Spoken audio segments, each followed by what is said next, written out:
Okay. Hi. Hi, I'm Shelby Gorman. I go to Lindenwood University. I'm a fashion business student, fashion business and entrepreneurship, and went to New York's Fashion Week this week. It was awesome. I learned a lot. I really liked going to our school's fashion show because we got to be behind the scenes and see how it really, just the craziness and the work and running around and what you got to do to figure it out and get the show going and ready.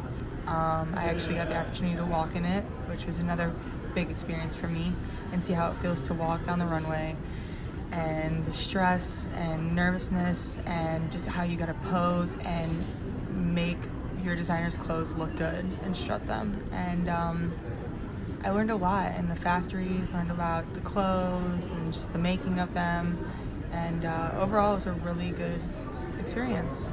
So thanks. Thank you. Is that good or is that okay? Perfect.